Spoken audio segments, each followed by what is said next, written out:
Salut à tous, c'est Sully Perfecten, j'espère que vous allez bien.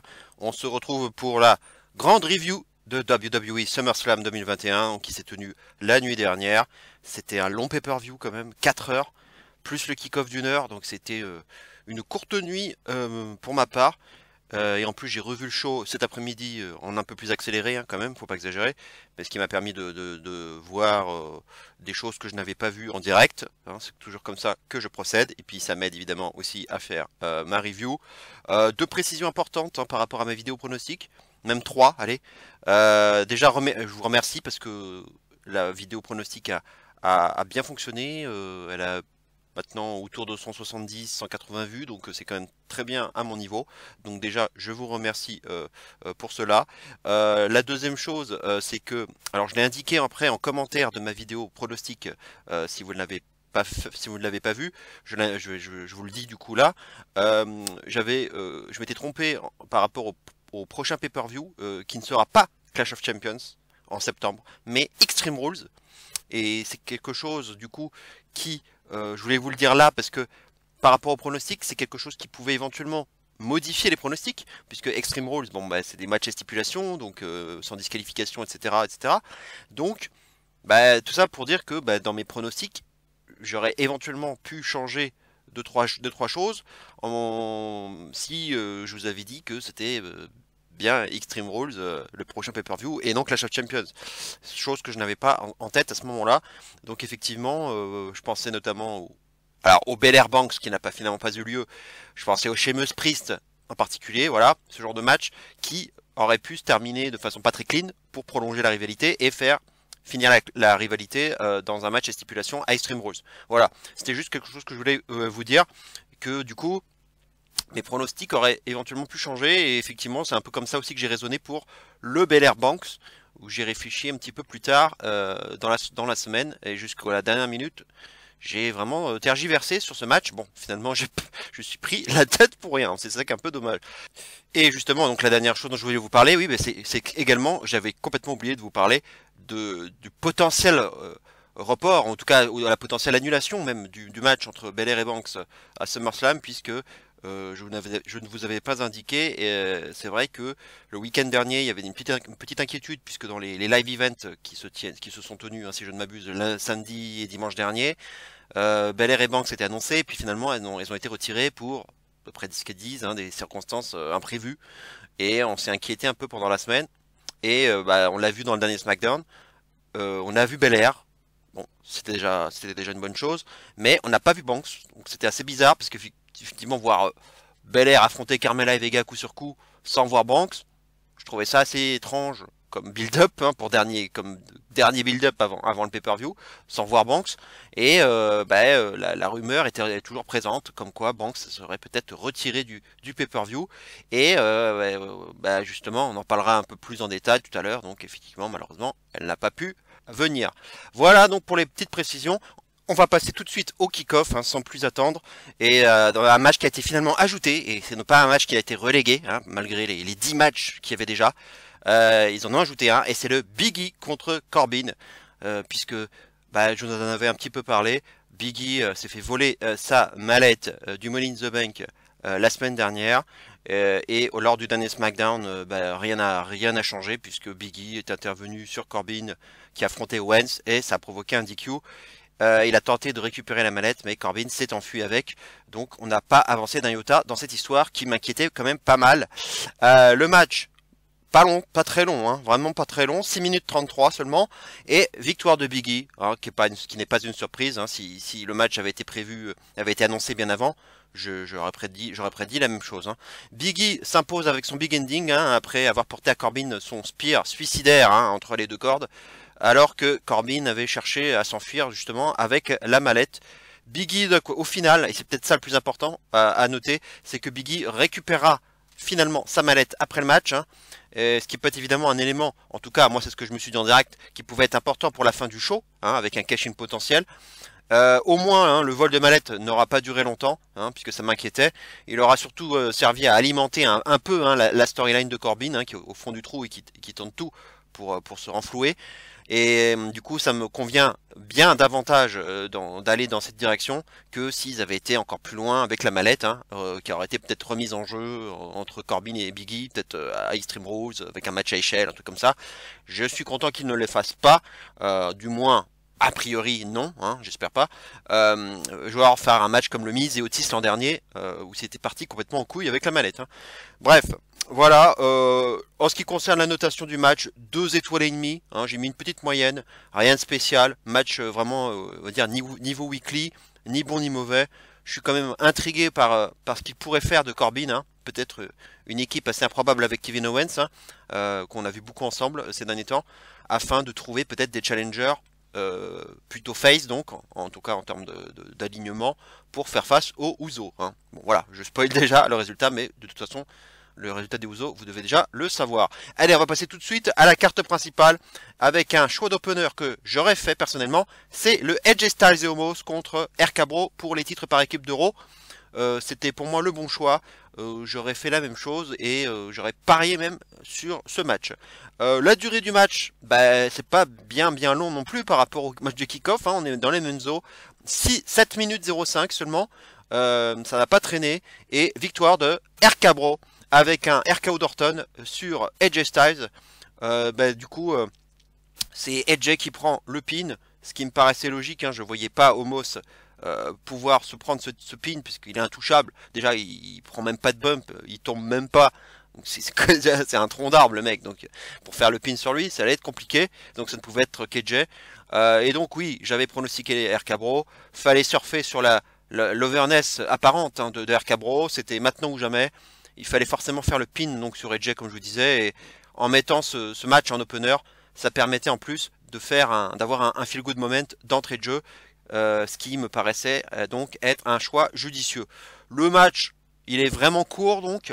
En direct, j'ai même été surpris, très surpris de voir que c'était déjà fini. Je pensais même qu'Omos briserait le pin au moins, suite au RKO d'Orton. Eh ben non, 1, 2, 3, fini. Ah, ok. J'étais vraiment assez surpris. On leur a vraiment laissé peu de temps. Probablement pour en laisser davantage hein, aux matchs les plus importants. Le match en soi, hein, il est correct, hein, sans être exceptionnel. Bon, il n'y a pas assez de temps aussi laissé pour le développer et en faire quelque chose d'un peu plus épique, avec un peu plus, on va dire, d'émotion. On n'a pas eu le temps de faire ça. Donc le match, ouais, voilà, est assez, ouais, bon, vas-y, c'est banal, correct, hein, il est pas mauvais, hein, mais voilà, rien de plus. Et en seulement 7 minutes. Il n'y a pas grand chose à en dire quoi. Hein. J'aurais pu voir le même match à Raw. Hein. 2-3 moves sympas quand même d'AJ et de Riddle notamment. Orton qui fait du Orton, Omos qui fait du Omos et puis terminé quoi. La note, je lui donne un 2,75. J'irai pas jusqu'à 3 car il m'a semblé trop lisse et pas assez développé donc comme je vous disais pour donner plus quoi. Et à noter d'ailleurs que dans une interview backstage, à noter donc que Riddle réserve une surprise à Orton dans le prochain Raw. Voilà. Donc 2,75, petit feel good moment. C'est une équipe qui marche bien, c'est sympa. Ça fait un deuxième titre déjà dans le main roster pour Riddle en à peu près un an. Donc c'est bien, hein, titre des États-Unis, titre par équipe. Donc c'est quand même plutôt une bonne intégration dans le main roster. Ce qui est quand même un cas quasi unique ces dernières années pour un transfuge de NXT, hein, il faut le dire. Et quant à Orton, bon, bah, c'est encore un énième titre dans son escarcelle. Hein. Ça, c'est sûr que ça en fait maintenant beaucoup. On va passer tout de suite au match suivant. Alexa Bliss contre Eva Marie. Bon, au moins ce que je me suis dit, c'était bon, ils le mettent tout de suite en deuxième position. Allez, au moins comme ça, ce sera fait. On va évacuer ça. Très bien. Le match, 3 minutes 50. Encore une fois, très bien. Ça, c'est très court. De toute façon, j'en voulais pas plus. Et le résultat, Alexa Bliss qui s'impose avec son DDT. Pas de surprise quant au pronostic. Hein. Voilà, je ne voyais pas autre chose. L'avantage, donc, comme je vous disais, c'est que ça n'aura pas duré longtemps. Même si je m'attendais quand même pas à ce que ce DDT finisse déjà le match. Hein, c'est un peu comme le match d'avant. Je m'attendais peut-être un petit peu plus de temps. Bon, je voulais pas, hein, évidemment. Hein. Je voulais pas qu'il dure. Mais j'ai été surpris, on va dire, sur le moment. Voilà, c'est ça que je voulais dire. Mais le match, bon, c'est une grosse daube, hein, il faut le dire. On pouvait pas, comme on pouvait s'y attendre. Hein. Et la poupée Lily, d'ailleurs, aura été un petit peu utilisée, mais pas d'effet spécial, hein, rien. Mais c'est normal qu'elle soit utilisée hein, par rapport à la storyline, mais je me serais quand même attendu à voir par contre Doudrop avoir un vrai rôle dans ce match, hein, en faisant par exemple perdre Eva Marie, soit volontairement, soit parce qu'elle a été hypnotisée par Bliss ou Lily, enfin un truc comme ça. Ce qui aurait peut-être permis de dire ensuite à Eva Marie que c'est encore de la faute de Doudrop. Allez, Doudrop elle va dire ah ben non mais j'ai été hypnotisé, c'est la faute de Lily. Enfin toujours la même merde qu'on a pu avoir dans le build-up. Le post-match à ce moment-là, en tout cas, est prévisible. Hein. Moi, j'étais sûr et certain que ça allait se passer comme ça, puisque Doudrop prend le micro et pour dire évidemment, and the loser of the match is Eva Marie. Voilà, bon, c'était évidemment la grosse moquerie et on s'en doutait. Je m'attendais peut-être éventuellement à un petit beatdown, hein, à une vraie rébellion de la part de Doudrop, mais malheureusement, ce n'est pas encore le cas. Parce que j'espère que le split ne va pas tarder, parce que même si une vidéo exclusive hein, indique que les deux vont discuter pour régler leurs différends, hein, mais j'espère qu'à Raw, hein, le prochain Raw là de demain, ça va splitter pour de bon, pour que Doudrop révèle peut-être son vrai nom, sa vraie identité, soit Piper Niven, soit un autre nom. J'ai vu par exemple que le nom de Charlie Dempsey avait été déposé par la VVE, alors est-ce que ce sera peut-être son nom à elle, hein, son futur nouveau nom, ou peut-être Elias, hein, puisque effectivement il va être repackagé, ou quelqu'un d'autre, hein, peut-être à NXT ou autre, hein. Mais voilà, je pensais peut-être, comme Charlie est un prénom on va dire unisexe, hein, ça pouvait éventuellement fonctionner pour Doudrop. La note, bah je vais être clair et net, hein, je vais juste lui donner une petite étoile hein, pour la forme, et le semblant de storytelling, hein, ainsi que le personnage d'Alexa Bliss, qui reste quand même très bien campé par elle-même, mais même si je suis pas du tout la cible de tout ça, hein, mais j'ai rien à reprocher on va dire à Alexa Bliss dans son jeu d'acting, dans ce qu'elle nous propose dans son personnage. Je pense qu'elle en tire on va dire, le maximum. Elle ne peut pas faire mieux je pense par rapport à ce qu'on lui donne quoi. Voilà, c'est un peu ça quoi. Mais sinon, je suis pas du tout la cible et ce match ne m'intéressait pas. Je suis content qu'il n'ait duré que 3 minutes 50. C'était vraiment la grosse daube de la soirée. Allez, on va passer tout de suite au match suivant. Damien Priest contre Sheamus pour le titre des États-Unis. Le match aura duré 13 minutes 47, donc on leur a laissé quand même plutôt le temps. Victoire de Damien Priest avec son Hit the Lights, après avoir enlevé le masque protecteur de Sheamus hein, et lui avoir porté un coup de pied retourné. Jimmy Smith, hein, le commentateur d'ailleurs évoquait le Reckoning hein, comme prise de finition, mais c'était l'ancien nom du Hit the Lights hein, lorsqu'il était à NXT, mais personne n'a dans les commentaires, je crois ni Corey Graves ni Baron Sexton ne l'ont repris, donc est-ce qu'il va reprendre ce nom-là, le Reckoning, ou est-ce que ça va rester le Hit the Lights? C'était une erreur de Jimmy Smith. C'était bizarre, puisque effectivement, je pense qu'à la base, le Hit the Lights avait été renommé parce qu'il y avait le personnage de Reckoning, hein, de Mia Yim à Retribution. Donc je pense que c'était pour éviter la confusion. Maintenant que bon, le personnage a disparu, Mia Yim, on ne sait pas encore quand elle reviendra, si elle reviendra, mais Reckoning a disparu, donc peut-être que c'est pour ça que la prise va peut-être hein, reprendre son nom initial. Voilà, ça c'est qu'une hypothèse, et c'est juste une petite parenthèse. Le match en lui-même, hein, donc par rapport au pronostic, hein, ce résultat correspond à ce que j'avais dit. Hein. Pour moi, c'est le bon choix. C'était le bon moment pour lui donner le titre. Hein. Voilà, et je pense que c'est un bon projet, Damien Priest. Je suis très content pour lui. Ça fait plaisir de voir de nouveaux visages un peu prendre une ceinture dans le main roster. Hein, c'est pas si souvent, malheureusement. En ce qui concerne le match, c'est vraiment un match que j'ai vraiment beaucoup apprécié. C'est, je le dis tout de suite, l'un de mes 2 matchs préférés de ce SummerSlam. Sheamus continue vraiment de nous épater, hein, de nous régaler dans le meilleur run de sa carrière, hein, sans conteste. Toujours dans son registre de bagarreur qu'il incarne à merveille.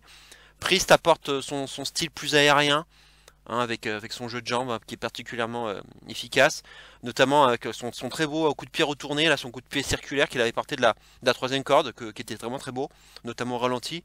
Et Priest, par contre, bon, semble s'être fait un peu mal au dos, au bas du dos, hein, lors de son dive à l'extérieur, mais plus de peur que de mal, hein, je pense que ça devrait aller pour lui. Bref, premier match vraiment consistant de cette soirée, hein, qu'il faut vraiment regarder si vous ne l'avez pas fait. Je lui donne donc un 3 étoiles et demie. C'était très bien.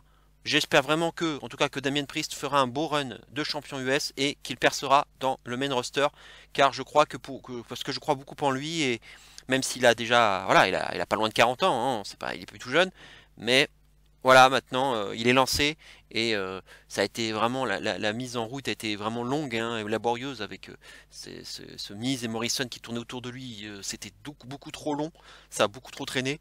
Maintenant, j'espère que cette fois-ci, ça y est, la fusée est lancée.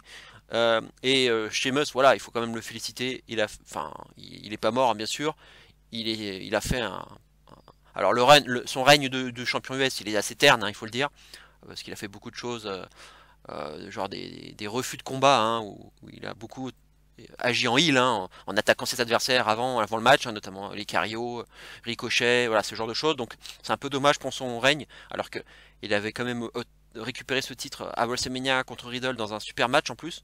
C'était un titre mérité, donc c'est dommage qu'il n'ait pas eu un règne beaucoup plus marquant. Et donc, alors, mais il faut féliciter Sheamus, en tout cas pour moi, il fait vraiment un super boulot depuis maintenant, allez, fin de l'année dernière, hein, à peu près. Allez, on va passer maintenant au match suivant, les Mysterios, donc Rey et Dominic contre les Usos pour les titres par équipe de SmackDown. Le match aura duré 10 minutes 50. Victoire finalement des Usos grâce à un splash de Jey Uso sur Rey Mysterio, consécutif à un double super kick des Usos, alors que Dominic, lui, était un peu KO à l'extérieur du ring. Le résultat est conforme à mon pronostic, hein, je ne voyais pas les Usos perdre leur titre, et il y avait une histoire en plus en parallèle autour d'un Dominic qui était un peu trop sûr de lui, hein, et qui prenait un peu trop ses aises, en dépit des rappels à l'ordre de son père, hein. C'était ça l'histoire aussi, à travers, en dehors des petites tricheries qu'on a pu voir ici ou là dans le build-up. Mais justement, j'ai quand même trouvé bizarre qu'on n'exploite pas cette histoire, hein, entre le père et le fils davantage durant le match, car on n'a rien vu dans ce match qui prolongeait cette histoire. Rien de spécial, quoi. C'était un match tag normal, voilà. Dominique ne prend pas particulièrement d'initiative risquée, par exemple. Il n'a pas tenté de tricher comme lors du dernier SmackDown, hein, notamment, où il s'était fait griller par l'arbitre. Donc on peut dire ici que Dominique a écouté son père, hein, certes, mais c'était quoi le but de cette histoire, du coup, s'il n'y a pas de suite à cela? Donc j'espère qu'à SmackDown, on continuera, ou qu'on reprendra un peu cette histoire, parce que là, si c'est juste pour en terminer là et se dire, je suis fier de toi, Dom, tu as écouté mes consignes, bon, on a perdu, hein, mais c'est peut-être ça d'ailleurs l'histoire. C'est peut-être que de dire, c'est peut-être ça la clé. C'est peut-être que justement, Ray dise à son fils, c'est bien, tu m'as écouté cette fois-ci, t'as pas déconné. Bon, on n'a pas eu les titres, mais t'inquiète pas, on fera mieux la prochaine fois. Et là, Dominique, il pourrait dire, ben tu vois, finalement, être un peu plus tenter d'être un peu plus finaux dans les manœuvres. Tu vois que c'était peut-être pas une si mauvaise idée, hein, t'aurais peut-être dû m'écouter. Bon voilà, ça peut être peut-être un truc comme ça, pour que le fils commence encore un petit peu à se rebeller contre son père. Voilà, c'est peut-être une piste parmi tant d'autres que je verrai bien dans le prochain SmackDown. Voilà, parce que sinon, je comprends pas, parce que là, il n'y a rien eu de spécial à ce niveau-là, hein, par rapport au storytelling, et c'est ça qui m'a un peu aussi gêné et frustré même, je dirais, même si, de toute façon, je ne voyais pas les Mysterio gagner, mais au moins peut-être Ray, cette fois-ci, ça va peut être drôle que ce soit Ray, cette fois-ci, qui tente quelque chose et que ça foire. Voilà, et du coup Dominique, Dominique il rigolerait bien du coup. Bref, voilà, il y avait peut-être des choses à faire, à développer, mais bon, c'est dommage. Bon, sinon, concernant le match en lui-même est plutôt pas mal, hein, un peu du même tonneau, je dirais, que le match du kick-off du Money in the Bank du mois dernier. Ici, les Faces auront bien entamé le match. Les Heels auront ensuite longtemps pris l'ascendant sur Dominique. La hit m'a paru quand même un peu longue et boring. C'est redevenu quand même plus enlevé, hein, une fois que Ray a obtenu le hot tag, hein. C'est finalement une construction assez proche de celle du Money in the Bank, avec voilà, quelques near fall et des super kicks efficaces des Usos. Le 619, hein, évidemment, de Rey Mysterio aura quand même pu être porté, hein, histoire de faire plaisir au public, mais ça n'aura pas été suffisant. Je vais quand même donner à ce match un 3 étoiles. C'était correct, mais assez banal, je dirais. Et je déplore donc l'absence de continuité autour des Mysterio au vu de la storyline. L'Alpha Academy a affiché aussi ses ambitions, hein, pour les titres, hein. Ils l'ont montré dans une promo, dans une vidéo exclusive sur le network, enfin en tout cas sur les réseaux sociaux. mais du heel contre heel n'est pas très engageant.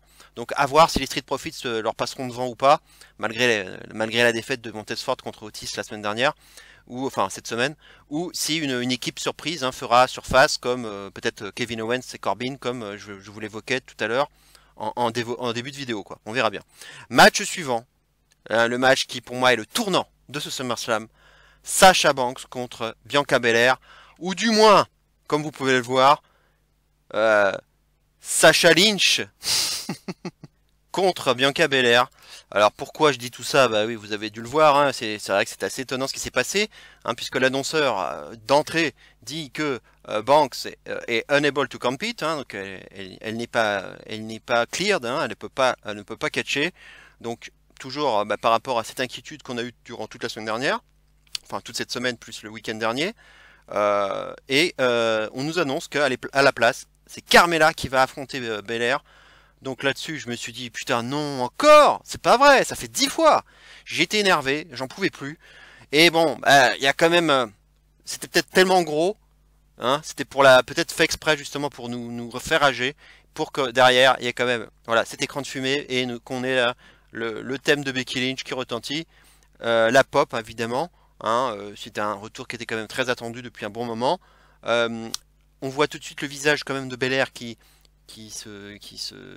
s'émerveille, on va dire, puisque elle était un peu tendue, un peu énervée sur le coup, que Banks ne soit pas là. Et puis là, on a l'impression de voir une Belair un peu en mode, en mode fangirl, qui était contente de voir Becky arriver.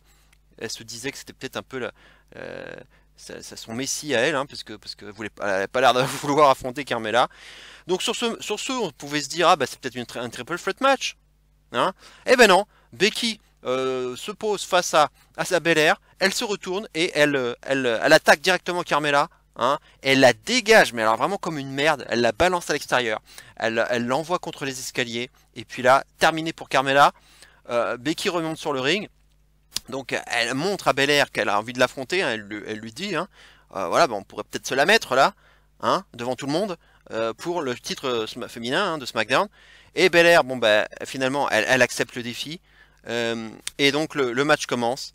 Becky donne directement un coup de poing à Belair, puisque Becky avait tendu la main à Belair. Donc Belair, un petit peu naïvement, essaie de lui serrer la main également. Sauf que donc du coup, elle se prend un coup de poing de la part de Becky Lynch. Dans la foulée, donc Becky porte son Manhandle Slam, on va dire son rock bottom, qu'elle portait déjà dans le passé. 1, 2, 3, Becky, nouvelle championne de SmackDown, en 26 secondes. Allez vous faire voir. Allez vous faire voir. J'ai été subjugué par ce résultat. Subjugué par ce booking à la merde. Ce booking à la merde. Je me suis dit, mais c'est pas possible. Je rêve. Faire ça. Mais quelle idée de merde. Quelle idée à la con de faire ça, quoi. Incroyable. Incroyable. En ce qui concerne le pronostic, je vous avais donné Belair à la base contre Banks, même si voilà, avec Extreme Rules, il pouvait y avoir un DQ, une fin contestable pour prolonger la feud et faire un match à stipulation avec peut-être Banks qui prendrait le titre à ce moment-là. Mais donc oui, du coup avec Extreme Rules, donc j'avais oublié, j'avais beaucoup hésité finalement sur le pronostic, même si je vous avais donné Belair. Et puis finalement j'étais parti sur Belair par disqualification. Et puis au dernier moment j'ai mis Banks. Donc est-ce que j'aurais eu raison? À mon avis oui, parce que je pense que ça n'aurait rien changé. Si ça n'avait pas été Becky, je pense que Banks aurait fait pareil et je pense qu'elle aurait pris le titre. Malheureusement, malheureusement, et c'est ça qui m'énerve, parce que Banks au moins, évidemment, ça n'aurait pas été le même résultat, ça n'aurait pas été la même manière. Ça aurait été un match plus disputé que ça aurait pas été un squash, et bien évidemment. Puisque Becky, je pense qu'elle est pas prête physiquement, c'est pour ça que ça s'est transformé en squash. Mais quel affreux booking, Belair qui se fait squasher, le projet Belair, c'est comme un projet Belair, depuis le Royal Rumble, c'est quand même, ça date pas c'est quand même au long terme, ce push, ce projet, cette prise de titre à WrestleMania qui était l'un des grands moments même de l'année à la VVE jusqu'à maintenant, même à la fin de l'année on en reparlera encore. Bref, tous les feux étaient ouverts pour Belair. Et là, elle se fait squasher, violer, humilier, hein, ni plus ni moins. Toute une construction de top babyface là et de nouvelles stars pour finir comme ça. Pour moi, c'est juste intolérable. Alors, est-ce que c'est pour construire un heel turn de Belair par la suite, peut-être dans le prochain SmackDown, et pour l'énerver et se retourner contre Becky, hein, et peut-être nous faire ça, hein, c'est peut-être ça le but, on verra bien, mais quoi qu'il en soit, quel choix de booking désastreux, et je ne pardonnerai jamais ça, jamais, que l'on apprécie Becky ou non, hein, et ou qu'on apprécie Belair ou non, pareil, hein, mais que Becky finisse par prendre le titre, pourquoi pas, sur le principe, et ça n'aurait surpris personne que ça arrive, mais la manière, putain la manière, qu'est-ce qu'elle est pourrie, c'est pas croyable quoi. Je regardais le show en direct avec les camarades de Trafalgar et Papy Catch que je salue au passage, mais on a tous pensé la même chose. Pour nous trois, ça nous a cassé on va dire le show, l'ambiance, le moral, ça nous a tués, littéralement quoi. C'était pour moi, c'est comme ça que je disais que c'était le tournant pour moi de ce pay-per-view. Moi j'étais sous le choc de l'audace d'avoir fait ça quoi. L'audace d'avoir fait ça, parce que une nouvelle fois, ça donne vraiment l'impression que plus que jamais, il y a une espèce de hiérarchie immuable à la WWE. C'est les légendes, les top stars déjà établis depuis longtemps, et seulement après tous les autres là, hein, dont Bella fait partie. Sacha Banks n'est pas disponible. Becky, je t'appelle là, tu serais pas disponible? Oui, si, c'est bon là, c'est bon. Bon, ben là, on aurait besoin de toi là.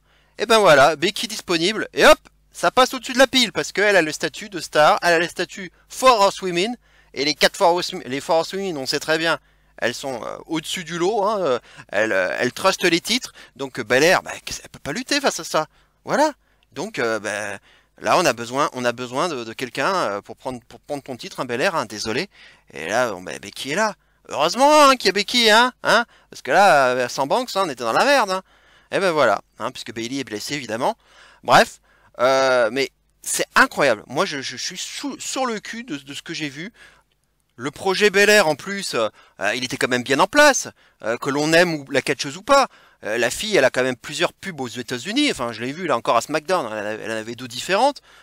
Elle a un couple avec Montez-Ford qui vraiment fait office de modèle pour la famille américaine. C'est vraiment le couple idéal. La meuf est sportive, charismatique. Certes, elle est encore un peu green sur le ring, mais c'est normal. Mais elle a le potentiel, hein, ça c'est clair, le potentiel est là, et bien là. Et vous foutez tout ça en l'air pour le retour d'une fille absente depuis près d'un an et demi et qui va chercher son opportunité juste because she can et point barre quoi. Si c'est pour que Belair tourne heel, qu'elle le fasse alors, hein, qu'elle le fasse. Mais si ça peut la sauver, hein, tant mieux. Mais si c'est pour finir pas avec un Becky Lynch contre Sacha Banks à l'avenir, ils iront se faire voir. Hein. Ils iront se faire voir tout simplement. Si c'est pour que Belair du coup rétrograde et qu'on ait à nouveau les forces féminines entre elles, mais cassez-vous tous, hein, cassez-vous toutes et tous quoi. Ça sert à rien quoi. Le mieux pour attraper le coup, c'est que Belair, à la limite, batte Sacha Banks à SmackDown pour un number one contender match, hein, lorsque Banks sera de retour, par exemple à SmackDown, et qu'à ce moment-là, la gagnante, du coup, ce soit Belair, hein, cette fois-ci, qui vraiment bat à nouveau Sacha Banks, hein, une fois pour toutes, et qu'à ce moment-là, elle ait son match de championnat, donc sa revanche, face à Becky Lynch à Extreme Rules, hein, donc le 26 septembre, avec un gros match bien compétitif, pourquoi pas avec une stipulation donc, un peu extrême, quitte à ce que le Belair perde le match, hein, mais au moins qu'on ait une Belair pas décrédibilisée, qui montre à Becky Lynch que c'est quand même quelqu'un sur qui il faudra compter à l'avenir, hein, que c'est pas n'importe qui, et que c'est pas pour rien qu'elle a été championne de SmackDown pendant 4 mois et demi, quoi. Voilà. Mais si on peut faire ça éventuellement pour sauver les meubles, j'espère. J'ai pas envie de parler d'enterrement de Belair parce que ce serait quand même, ça serait un peu exagéré évidemment. Mais sur le coup, c'est très dur à encaisser, hein, très dur. Là, c'est un coup de massue. Moi, j'ai reçu ça comme un coup de massue. Le match, évidemment, il est innotable. Hein, c'est un squash de 26 secondes, ça sert à rien. C'est inutile de le préciser que c'est pas notable. Ce match, ce segment match, on va dire, m'a coupé les pattes, hein, dans ce show, et j'ai bien eu du mal à m'en remettre, hein, pour être honnête. Hein, ça me rappelle un peu dans l'idée Hogan, Hulk Hogan et Yokozuna à WrestleMania 9, hein, qui d'ailleurs, j'ai même pas fait exprès quand j'en parle, c'était à Las Vegas, c'était au Caesar Palace, hein, comme quoi, hein. C'est vrai que ça c'est quand même drôle. Lorsque Yoko avait battu Bret Hart en trichant, hein, et Hogan s'était pointé, et évidemment Hogan, hein, la grande star, hein, évidemment, hein, pareil, il arrive et puis squash Yokozuna en quelques secondes et puis il prend le titre. Fin à chier, mais c'était pareil, c'était pareil. Choix de booking purement scandaleux, indéfendable donc, tellement merdique qu'ils ont réussi donc à nous faire rager déjà pour Belair, et aussi, et c'est ça le pire, tout en perdant même possiblement de la sympathie pour Becky Lynch et en gâchant son retour en plus, parce que là c'était les montagnes russes. Cette entrée, ça m'a rappelé Keith Lee quand il a fait son grand retour pour affronter Bobby Lashley. J'étais très content de le voir, et puis 5 minutes après il s'est fait dégager par Lashley, hein, Manu Militari, et Goldberg est arrivé et hop, Keith Lee out. C'était pareil, j'ai débandé tout de suite quoi. Et c'était pareil. Becky Lynch, j'étais quand même content, hein, j'ai un peu popé comme les autres. Et puis là, j'ai vu ça, poum, la douche froide, la douche irlandaise quoi, et non pas écossaise là. Bref, et c'est ça qui est terrible. Becky Lynch qui est hyper over, ils vont réussir à me la faire détester avec ça quoi. Et c'est pas là, je parle pas évidemment de la femme, moi je parle du booking, hein, je parle pas de l'individu qu'elle est, hein, ça n'a rien à voir. Mais c'est une chouette booking quoi. Et j'ai même réussi à avoir un peu de peine, un peu d'empathie même pour Carmella quoi, c'est dire. Parce que aussi la façon dont elle se fait dégager aussi dans les escaliers, et hop, allez, casse-toi de là, hein, restons entre femmes fortes, hein. Toi t'as rien à faire ici. C'était aussi dur hein, pour Carmella, enfin moi aussi j'étais un peu mal pour elle, bref. Tout a été fait à l'envers, de toute façon. Tout a été fait à l'envers. Becky n'était probablement pas apte à lutter, hein, donc. Et donc un triple threat, je pense que ça n'aurait sans doute pas été possible. Mais vous auriez pu faire autrement. Vous aviez, je vais reciter Tony Storm, Liv Morgan, dont on ne fait rien encore, hein, qu'on n'a toujours pas vu dans le dernier SmackDown, qui aurait pu avoir au moins une belle exposition pour un match compétitif face à Belair, même sans le gagner, mais au moins un match compétitif. Au moins pour les présenter un peu plus au public, hein, on a un stade énorme, avec plein de monde. C'était une bonne opportunité. Une défaite, enfin, surtout pour Storm, hein, parce que Morgan, on commence à bien la connaître. On aurait pu surfer sur un petit peu le début d'overness qu'elle avait pu avoir là autour du Money in the Bank. Mais là, on n'en a rien fait. Ils n'ont pas battu le fer pendant qu'il était chaud, et c'est dommage. Une défaite avec les honneurs aurait au moins permis de replacer Storm ou Morgan sur la carte, quoi. Et derrière, vous auriez pu faire venir Becky après le match, juste pour un face-off avec Belair, en guise de prise de rendez-vous. Voilà, un peu comme ce qu'on verra avec l'autre grand retour à la fin du show. Ils auraient pu faire pareil. Alors peut-être parce qu'ils voulaient pas faire doublon, j'en sais rien. Mais au moins on nous aurait pas pris pour les cons. C'est surtout ça, quoi. Ça m'aurait semblé pour moi meilleur comme booking et comme façon de faire que ce qu'ils ont fait là, quoi. Bref, c'était le match coup de gueule, c'était l'horreur de ce show, hein, en dehors du Bliss, et Eva Marie, bien entendu. Mais là, pour moi, ça m'a tué, et il a fallu beaucoup de temps pour que je revienne, que je me remette dans le pay-per-view. Et avec le match suivant, ça va pas être facile. Et il s'agit de Jinder Mahal contre Drew McIntyre. Donc, comme je vous disais, hein, pas la meilleure façon de se ressaisir que de mettre ce match juste après, vu ce qu'on a vu juste avant. Le match, au moins, il n'aura pas duré longtemps. 4 minutes 38 seulement. 4 minutes 38. Et la victoire revient à Drew McIntyre avec un Claymore consécutif à plusieurs belly-to-belly overhead suplex, hein, et à son futur choc DDT. Drew, donc, finalement, aura purement déroulé son catch pour s'imposer avec vraiment beaucoup de facilité, hein. Il n'aura pas été beaucoup mis en difficulté. Et oui, par rapport au pronostic, je me suis trompé, ce n'était pas le bon prono, j'avais pris un risque en mettant Mahal, parce que je voyais que, parce qu'il faut le rappeler, Shanky et Veer, les deux acolytes de Mahal, étaient bannis du ring, donc je m'étais dit que ça paraissait trop évident que McIntyre allait gagner, qu'il y allait avoir un petit twist, avec notamment peut-être l'intervention du Great Khali, voire quelqu'un d'autre, mais je voyais surtout Great Khali, et peut-être, puisque justement Extreme Rules arrivait juste après, peut-être pour avoir le dernier match, hein, on continue la rivalité, surtout avec Lashley toujours champion, donc Drew McIntyre, il pouvait rien faire de toute façon, il pouvait pas revenir dans le title picture, donc autant prolonger la rivalité à ce moment-là, et faire un Punjabi Prison Match, voilà, entre Mahal et Drew McIntyre. Voilà, pour en finir une bonne fois pour toutes. Voilà, moi je voyais vraiment ça comme ça. Bon, finalement, on ferait vraiment simple au possible. Hein. Un petit match de même pas 5 minutes. Un quasi squash, on va le dire. Mais bon, je pensais vraiment qu'il allait avoir un plan B pour Mahal. Eh ben, même pas. Rien pour compenser le bannissement de Veer et Shanky du ring. Finalement, on peut dire aussi qu'après le match, Drew McIntyre va prendre son épée, hein, puisque lui, il avait le droit de la prendre. Super. Pour faire fuir Mahal, mais aussi Shanky et Veer, hein, qui étaient aussi venus. Ils étaient bannis, mais après ils sont venus avec Mahal. Ils étaient venus le voir après le match. Et Drew les a tous fait fuir avec son épée. J'espère la fin de la feud cette fois-ci, car elle était vraiment insipide au possible. Le match ultra court, donc en mode tout ça pour ça, quoi. Parce que des semaines et des semaines de build-up, hein, pour un semi-squash, quasiment, hein, un squash quoi, de 4 minutes 38, il y a rien eu dans ce match, il y a quasiment rien eu. Mahal aura eu très peu d'offenses, et McIntyre se sera bien amusé en portant quelques-unes de ses prises fétiches, et voilà, quoi, le minimum syndical.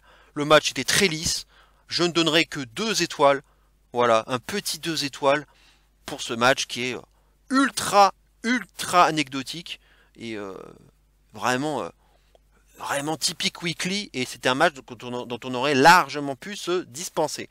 Match suivant, triple threat féminin comptant pour le titre féminin d'Euro entre Charlotte Flair, Nikki Ash, la championne, et Rhea Ripley.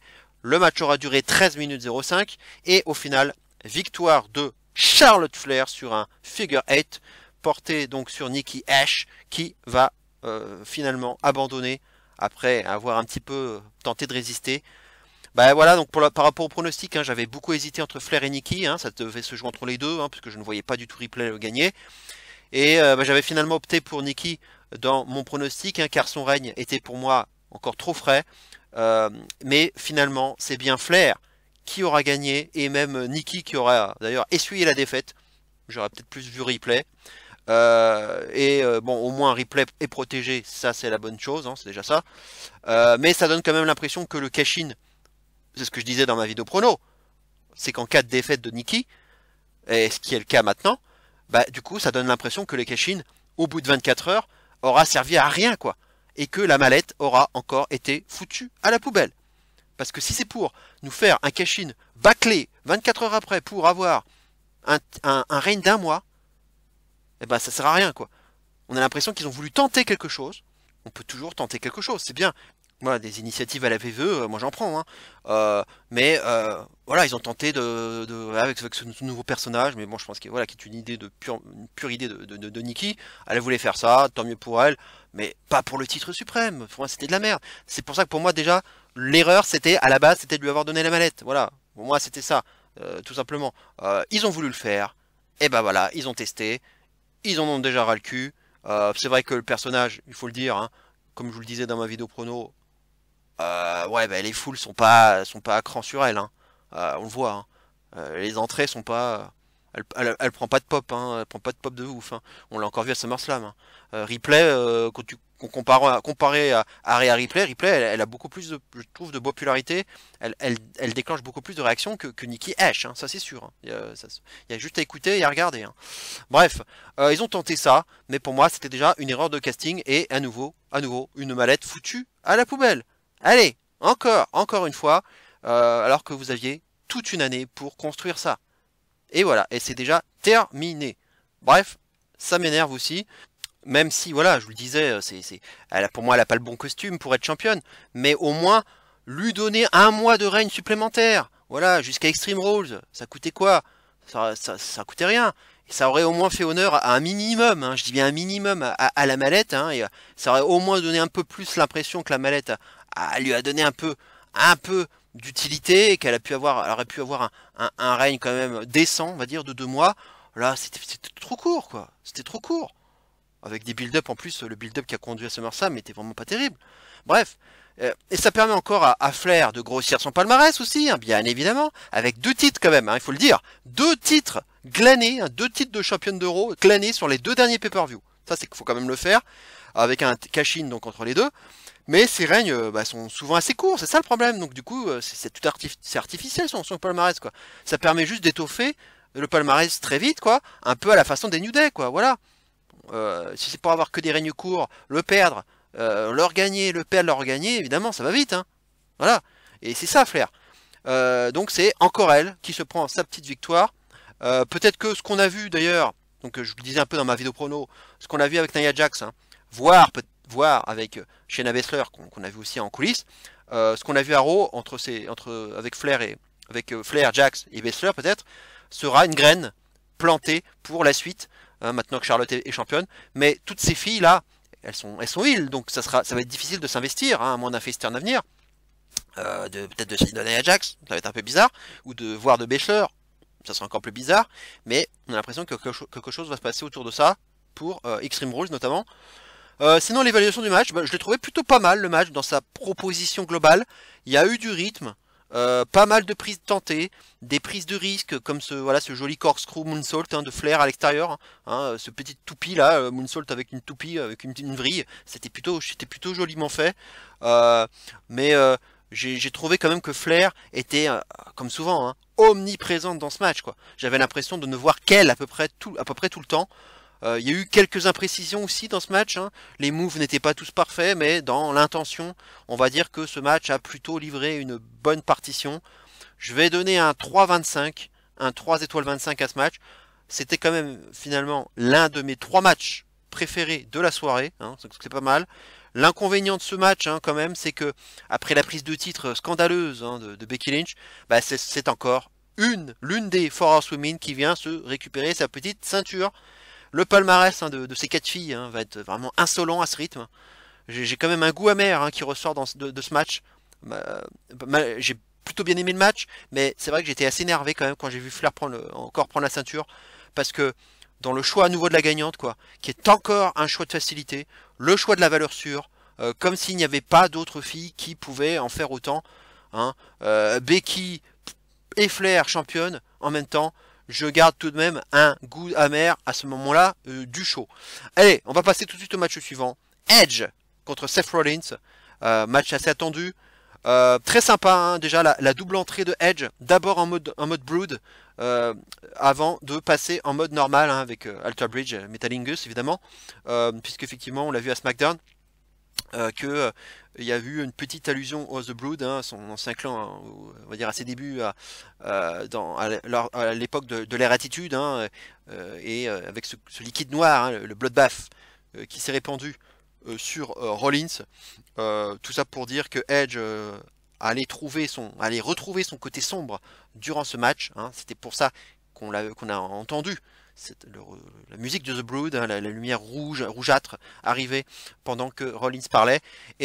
Et j'y ai pensé en plus en direct, je me suis dit, ça serait drôle que Edge rentre avec le thème de The Brood, et ils l'ont fait, alors en partie, hein, à moitié, mais ils l'ont quand même fait, avec les lunettes de soleil, le manteau en cuir, c'était assez badass, avec les flammes. J'ai bien aimé cette entrée de Edge, je suis content de l'avoir vu. Il manquait plus que Gangrel, hein, en dehors de Christian bien sûr. Il manquait aussi Gangrel, ça aurait été drôle de le voir. La durée du match, on leur a laissé beaucoup de temps, hein. Ça se voit que c'était un match qui comptait beaucoup. 21 minutes 16, donc c'est beaucoup. Et victoire au final de Edge sur un collier de tête, tout en portant un crossface, hein, comme l'a dit Michael Cole, c'est un crossface sleeper, hein, on peut appeler ça comme ça. Après avoir quand même écrasé la tête de Rollins à plusieurs reprises, hein, contre le sol. Voilà, donc une soumission. Edge en mode sadique, hein, et donc en mode sombre pour finir ce match comme il l'avait donc promis lors du dernier SmackDown, hein, au moins la fin a du sens. Par rapport à mon pronostic, c'était bien ce que j'avais prédit. J'avais pas de grande certitude, mais il me semblait quand même que Edge avait besoin d'une belle victoire en solo dans un gros pay-per-view. Je pense que ça manquait un petit peu. Et puis depuis, quand même le match de WrestleMania 36, donc ça commençait à dater. Et puis en dehors du Rumble, bien sûr, qui n'est pas un match solo. Et puis au niveau du titre universel, je ne trouvais pas le moment opportun pour donner du momentum à Rollins et lui donner un title shot, hein. Là, je voyais pas encore tout de suite son moment arriver. Le match, hein, en termes de l'évaluation, le match est vraiment superbement construit, intelligent, avec des rappels au build-up par rapport à ce qui s'était passé donc en 2014, hein, et ce curb stomp que Rollins n'a jamais osé porter et qu'il aura encore bien sûr tenté dans ce match, mais à nouveau sans succès. Rollins aura agi non pas en architecte dans ce match, mais plus en chirurgien, en s'attaquant à l'arrière du crâne. Il a insisté sur cette partie du corps, donc c'est évidemment tout fait sens, c'est pour ça que c'est intelligent. Il s'attaquait donc dans la première partie du match, hein, vraiment vers le début, à l'arrière du crâne de Edge, à plusieurs reprises, hein, notamment en début de match, en fracassant l'arrière de son crâne contre le poteau, en lui frappant l'arrière du crâne à plusieurs reprises contre les escaliers d'acier, et aussi en lui portant quelques neckbreakers et un sling blade. Donc rien n'est laissé au hasard, et c'est ce que j'ai aimé aussi, le sens du détail, ce travail vraiment intelligent de la part de Rollins. Puis Edge aura fait aussi son comeback, hein, pour avoir un match plus enlevé et un peu plus foufou, avec du suspense et de beaux near falls. Et puis 2 clins d'œil aussi sympas, voilà, avec Edge qui porte le glam slam de Beth Phoenix, de sa femme, hein, donc je me rappelais même pas l'avoir vu faire ça avant.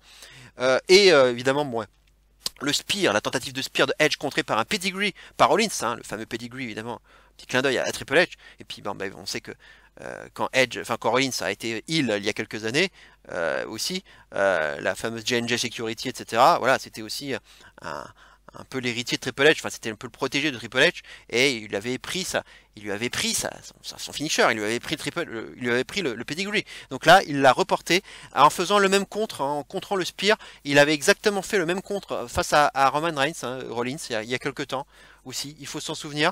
Je savais que Rollins aussi aurait pu permettre de tirer le meilleur du Edge de 2021, et je suis pas déçu du résultat.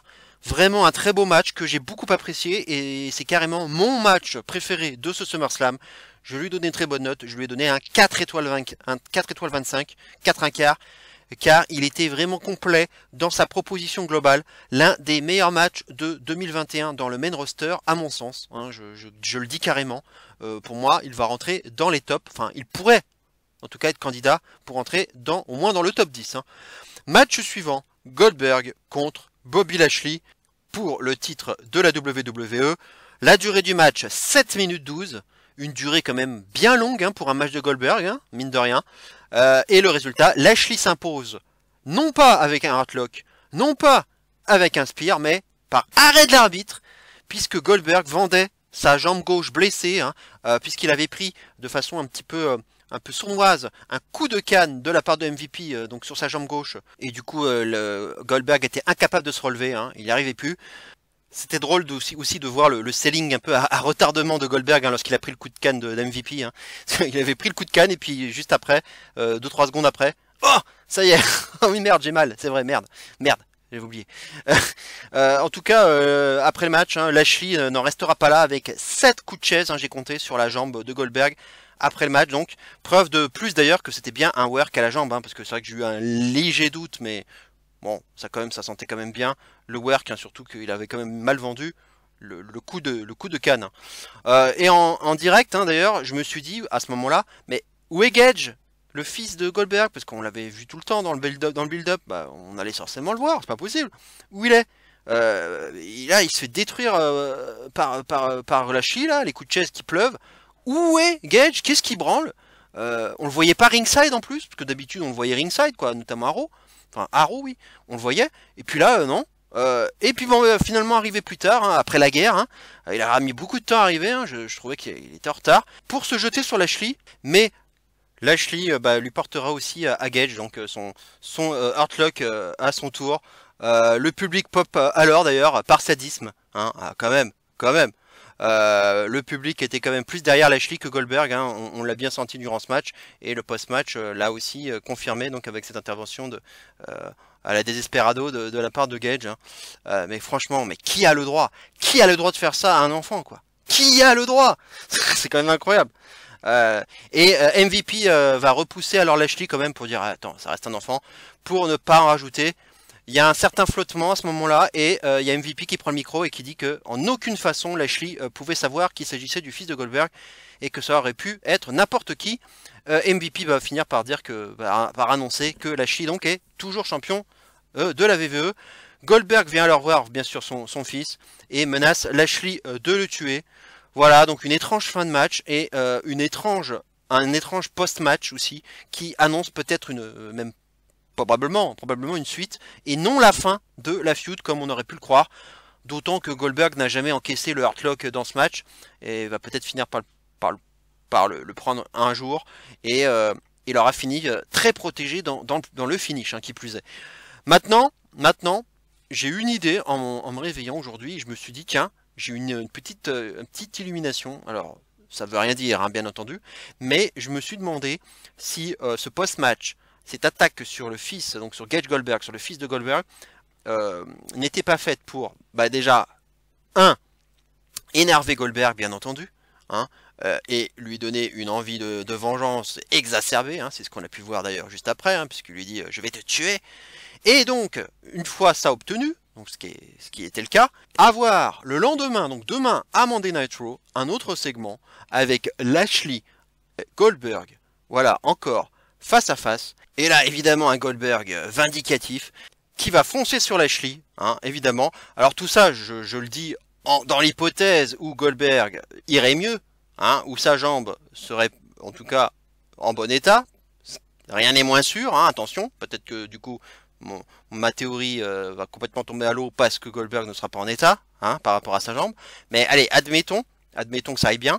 Il fonce sur Lashley, il lui fait juste un spear, éventuellement, et éventuellement un petit jackhammer, voilà, pas plus que ça, hein, le minimum, et que là, ça permette de finir Monday Night Raw avec le cash-in de Big E, le fameux cash-in de Big E, pour la surprise, et finir sur un happy ending, l'infingoal moment, et un moment marquant pour finir Monday Night Raw, et ce qui expliquerait pourquoi aussi Big E a récupéré sa mallette à SummerSlam, 24 heures avant. Vous voyez ce que je veux dire. Voilà, ce n'est qu'une idée que j'ai eue comme ça, qui m'est venue en me réveillant. Je me suis dit, tiens, et si. Maintenant, faut voir évidemment l'état de la jambe de Goldberg. Mais c'est pas fini Goldberg, hein, puisque dans The Bump, hein, il avait dit que cette semaine, il a dit qu'il avait encore 2 matchs d'ici 2022, et qu'après, on verra quoi. On verrait. Donc j'espère pas qu'il aura un match à Crown Jewel, hein, même si du coup ça lui ferait 3 matchs en 2021. Ce qui normalement correspond pas à son contrat, mais peut-être qu'un arrangement fera qu'il ne lui restera, enfin qu'il va peut-être faire un 3 matchs en 2021, et que du coup, au lieu d'en faire 2 en 2022, il va peut-être en faire qu'un seul. Attention. Mais j'espère pas, parce que franchement, c'est bon quoi. Il a évoqué aussi, attention, il avait quand même évoqué qu'il serait intéressé par affronter Cena ou Reigns, hein, parce qu'ils les avaient pas encore affrontés. Mais bon, ça reste des paroles comme ça, hein, on sait jamais, mais c'est bon, c'est quand même bon à savoir, hein, mais bon, il va bien falloir qu'il s'en aille un petit peu à un moment donné, le papy, hein, parce que le match, hein, franchement, pour passer à l'évaluation, c'est quand même bien difficile d'apprécier ce match, quoi. J'aurais jamais pensé dire que j'ai trouvé un match d'ailleurs de Goldberg trop long, parce que c'est bien l'impression que j'en ai eu, hein. 7 minutes, mais alors vraiment interminable. J'ai trouvé vraiment ça long, avec un Goldberg vraiment très limité, hein, évidemment, physiquement, et qui ne peut quasiment rien faire dans un ring, quoi. Comme d'habitude, hein, Lashley a porté le truc, c'est toujours pareil. La construction était un peu bizarre, parce que le début, j'ai trouvé un peu mollasson. Prise de contact, on se pousse dans le coin. Je m'attendais à un truc un peu plus bourrin, quoi, pour commencer le match. Et finalement, ça aurait mis un peu de temps à s'emballer, si je puis dire. Oui, bon, il y a eu le spear de Goldberg à l'extérieur, alors que MVP avait justement tiré Lashley à l'extérieur pour lui empêcher de prendre un spear. Bon, finalement, il le prendra à l'extérieur du ring. Et c'est là que le public avait un peu popé d'ailleurs. Je crois qu'il dit d'ailleurs, je l'ai entendu des chants MVP à ce moment-là, il me semble. Et quant à la note, je vais lui donner un généreux 2 étoiles, quoi. Je peux pas donner plus à cette bouillie inintéressante, avec ce finish très feignant, qui plus est.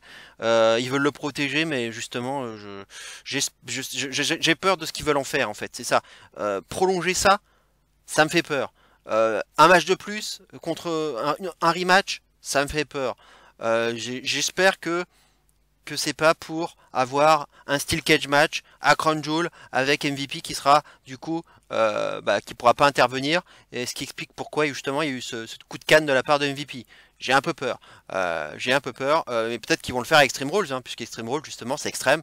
Bon, on va peut-être faire un truc comme ça, mais avec MVP dans une shark cage, ce genre de truc quoi. Bref, la note donc un petit 2 étoiles, un finish feignant.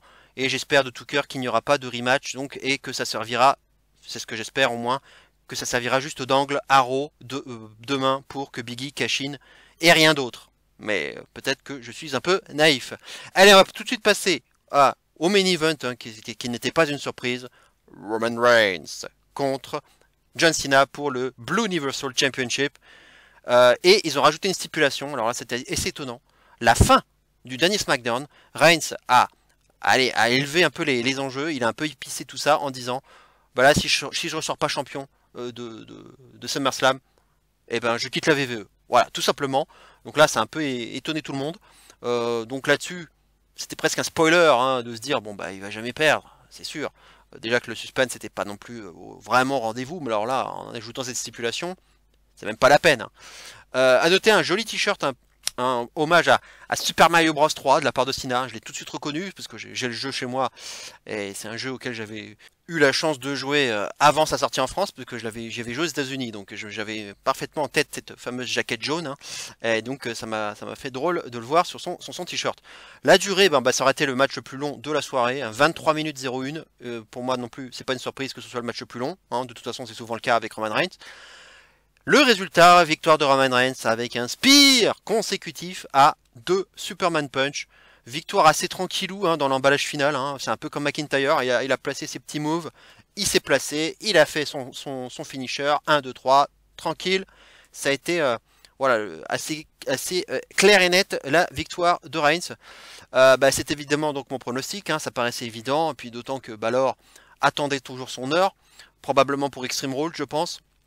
Il le dit à The Bump, hein, il en a parlé, il a dit qu'il était là à attendre un peu comme un vautour, c'est ce qu'il a dit. Voilà, malgré le post-match, hein, qu'on a eu évidemment avec le grand retour de Lesnar, dont on peut parler tout de suite, un retour assez impressionnant, hein, puisque voilà, il faisait assez peur, hein, c'est impressionnant Lesnar, le bûcheron, qui a fait fuir Reigns et Heyman.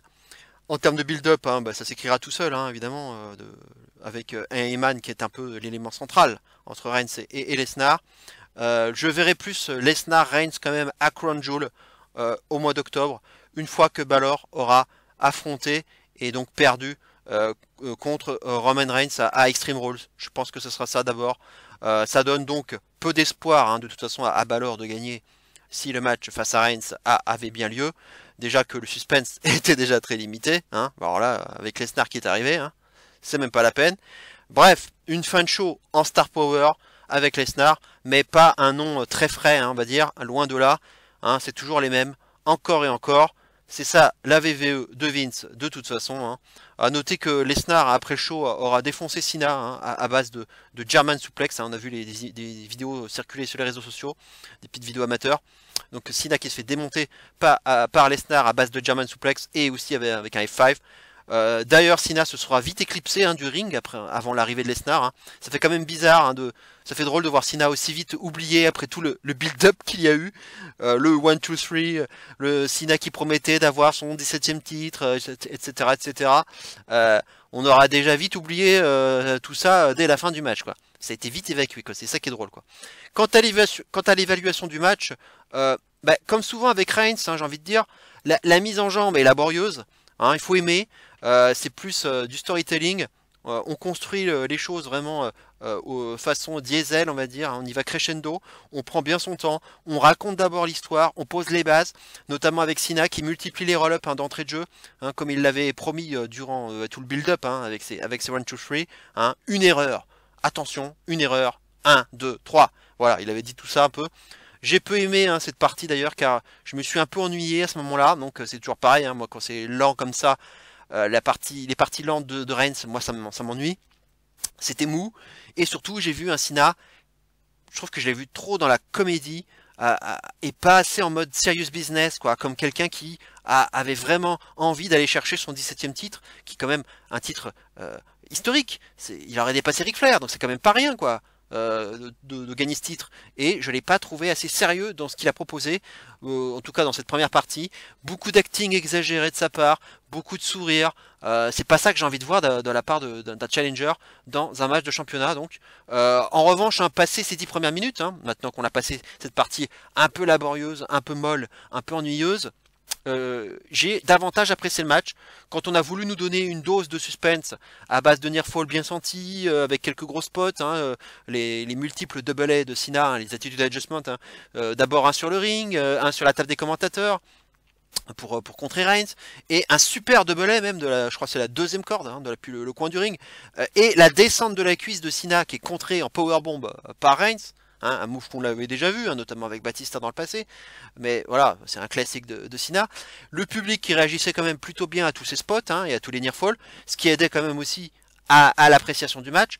La fin du match s'apparente quand même à une formalité pour Reigns, hein, il a déroulé avec un Cena qui a vite oublié donc et remplacé par Lesnar, hein, ce que je disais. Donc, pour résumer quoi, une première partie un peu compliquée, un peu laborieuse, une seconde partie meilleure, lorsque ça s'est un peu en plus emballé. Je vais donner donc un 3 étoiles un quart à ce match, donc 3 un quart, donc c'est quand même pas trop mal, hein, mais c'est pas une note folle aussi pour un main event de SummerSlam. Hein. Ça vaut un main event de SummerSlam, ça devrait quand même aller bien plus haut que ça. L'affiche peut être mémorable sur le papier, hein. Reigns Cena, sur le papier c'est quand même pas mal, c'est vendeur, mais ce que j'ai vu sur le ring, je vais quand même assez vite oublier ce match, hein, je pense, hein, qui figurera bien entendu pas dans les palmarès de fin d'année. Hein. Voilà, donc c'était un match un peu en demi-teinte, quoi, qui est pas dégueulasse, mais il est pas super non plus, quoi. Voilà, c'est un peu ça que je pourrais dire pour résumer ce match. Le bilan. Voilà, on va passer maintenant au bilan de ce pay-per-view, pile après une heure, un peu plus d'une heure de vidéo. Il y a eu quelques matchs quand même qui sont bons, ou corrects, on va dire. Les matchs corrects, allez, les deux tag matchs étaient plutôt corrects, sans plus. Bon, niveau weekly, mais ils étaient pas mauvais. Le triple threat féminin, je l'ai trouvé convenable. Pour moi, c'était le troisième match de la soirée. Le deuxième match de la soirée, le Priest Sheamus, que j'ai vraiment trouvé très bon. Et enfin, donc, le meilleur match pour moi de la soirée, le Edge Rollins, que j'ai vraiment trouvé excellent. Vraiment, c'était super. Il a même, je pense, été au-delà de mes attentes. Donc, voilà, vraiment, le contrat est rempli de ce côté-là. La seconde partie du main event aussi, que j'ai trouvé plutôt bonne, donc, comme je vous le disais. Et quant au reste, tout ce dont je n'ai pas parlé, c'est oubliable, c'est médiocre, c'est tout, quoi. C'est tout. Le reste n'est pas intéressant, on peut vous s'en passer, ou alors c'est scandaleux comme évidemment le titre de Becky Lynch sur un squash de Bel-Air. Ça, je ne le pardonnerai pas. Un public aussi que j'ai trouvé globalement assez mou, hein, malgré leur nombre quand même important, hein, c'est comme un stade énorme, avec beaucoup de monde, hein, jusqu'en haut, quoi. C'était quand même une grosse attendance, hein, comme on dit. Des intermèdes aussi qu'ils ont placés entre les matchs, hein, pourquoi pas, mais bon, le problème c'est que les intermèdes n'étaient pas très intéressants, ils n'ont rien apporté de spécial. Hein. Bon, présentation des deux médaillés d'or de lutte, hein. Je vous avais parlé de Gable Steveson qui avait annoncé sa présence à SummerSlam. Bon, je l'attendais peut-être dans un segment avec Morrison et le Miz, hein, un truc un peu con à base de dripstick. Bon, c'est pas plus mal qu'on l'ait pas vu, puisqu'on l'a vu juste après. On l'a vu on l'aura vu aussi. Donc Miz Morrison, hein, pour la promotion d'une eau purifiée, et Xavier Woods qui est arrivé avec un canon à eau, hein, évidemment pour arroser Miz et Morrison, hein, et avec un cosplay, on va dire de Razor Ramon. Hein. Bon, j'ai pas trop compris le délire, mais bon, bref. Et Nakamura aussi avec Rick Boogs, hein, voilà, pour faire plaisir à Pat McAfee. Super. Alors que j'ai cru peut-être un Open Challenge de Nakamura, mais j'ai rêvé, hein, je pense que j'ai eu la folie des grandeurs. Bref, j'aurais mis plutôt d'ailleurs le titre 24/7 hein, dans les intermèdes, hein, tant qu'à faire, histoire de gagner un peu de garder un peu le public un peu éveillé, grâce on va dire, au cabriole de Reggie, par exemple. Ça n'aurait pas mangé de pain de le faire, quoi. Bref, comme je l'ai titré dans ma vignette, hein, à bout de souffle, hein, rien à voir avec le film, mais c'est plus le titre donc de ce SummerSlam. Puisque Vince, je trouve, il est toujours dans sa bulle, hein, son éternelle bulle, son même trip éternel, donc à faire confiance aux mêmes personnes, encore et encore, les 4 Horsewomen, les Goldberg, les Lesnar, les Cena, ces valeurs sûres à lui, là, qu'on voit année après année. J'ai envie de voir bien plus de nouvelles têtes qui seront celles qui vont constituer l'avenir de la WWE, quoi. De nouvelles têtes. Riddle, par exemple, c'est très bien. Mais c'est insuffisant. Damien Priest, c'est un nouveau visage, et c'est bien aussi, mais il faut pas oublier qu'il est quand même pas tout jeune non plus, quoi. La refonte de NXT qui est annoncée, va sans doute dans ce sens, hein, pour essayer de créer de nouvelles stars avec plein de jeunes qui font une certaine taille, qui ont moins de 30 ans, etc., qui remplissent un certain profil. Mais bon, va falloir du temps pour les créer, ces stars. Mais aujourd'hui, c'est aujourd'hui qui compte, là. d'abord aujourd'hui, mais le futur, il faut prendre du temps pour le construire. Mais là, c'est aujourd'hui qui compte d'abord. Mais cette refonte de NXT m'inquiète au plus haut point, quoi. Donc profitons bien de Takeover hein, ce soir, puisque c'est ce soir, car ça sonne probablement comme la fin d'une ère, celle du NXT qu'on a vraiment tant aimé depuis des années, et bah, malheureusement, ça va être fini. On va retrouver le NXT avant, hein, l'Interville, l'Interville, on va jouer, on va porter des tonneaux, hein, on va faire des tirs à la corde, voilà, c'est ça qu'on va faire. Ça va être ça, ça va être un peu télé-réalité, ça va être ça le NXT maintenant, le NXT d'avant, qu'on avait vu. Ben, c'est ça qui me fait peur. Bref, voilà. Pour la note globale du show, je vais lui donner un 2 étoiles 75. Donc je lui donne un petit peu plus que la moyenne. C'était correct sans plus, on va dire. Moyennasse. C'était pas génial par rapport à pour un SummerSlam, c'était pas génial. C'est quand même le deuxième pay-per-view de l'année, hein, soi-disant. Hein. Tout n'est pas acheté, hein, bien sûr, hein, comme je vous le disais. Hein, mais il faut dire que le squash de Bel Air, hein, je le rappelle, mais le squash de Bel Air, là, je l'ai encore à travers de la gorge. Et ça m'aura vraiment mis un énorme coup sur la tête pour apprécier la suite du show comme il se devrait. Hein. Là, franchement, ça m'a tué. Mais heureusement, Edge contre Rollins m'aura redonné le moral. Beaucoup de matchs étaient quand même très oubliables, voire dispensables, ne méritant pas d'être dans un pay-per-view tel que SummerSlam. Je pense bien entendu au Mahal McIntyre et au Bliss Eva Marie. Ça en faisait quand même un pay-per-view bien trop long, hein, quand même, soit 4 heures au total, durée à laquelle on n'était plus habitué ces derniers temps. Hein. Deux gros retours à souligner donc avec Becky Lynch et d'abord un véritable roller coaster d'émotions, j'ai envie de dire, hein, avec d'abord la joie, puis la terrible désillusion. Et Lesnar pour un face-off qu'on attendait depuis un moment, hein, même si dans les deux cas que sont Becky et Lesnar, dès qu'ils se pointent, c'est évidemment pour le titre directement et rien d'autre, sans avoir besoin de se mériter quoi que ce soit, hein, ça c'est sûr, hein. Ça c'est le raccourci direct. Hein. Le mérite est à géométrie variable, hein, de toute façon à la VVE, hein, quand on voit par exemple Shotzi et Nox à SmackDown qu'on dû battre Natalia Tamina 3 fois pour peut-être, c'est même pas encore sûr, pour peut-être se mériter un title shot, c'est quand même se foutre de la gueule du monde. Donc oui, c'est vraiment le mérite est vraiment à géométrie variable, hein, on peut le dire. Donc oui, le pay-per-view à bout de souffle, voilà mon titre, et c'est ce que je ressens aussi de la VVE, puisque ce sont toujours les mêmes, besoin de neuf, vraiment j'ai vraiment besoin de neuf, besoin de changement, besoin de surprises neuves, de vraies nouvelles surprises, et pas toujours les mêmes qui reviennent, hein, de nouvelles têtes, de l'audace, de nouvelles idées.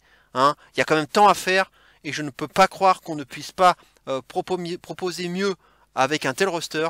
Mais comme d'habitude, on sait d'où vient le problème et c'est ça qui m'énerve, hein, de devoir en parler mois après mois sans que rien ne change. Et c'est ça, et c'est ce qu'on peut dire à travers ce SummerSlam. C'est toujours les mêmes qu'on voit, les mêmes qu'on les titres et les mêmes qu'on push. Et où sont les jeunes? Où sont les nouveautés?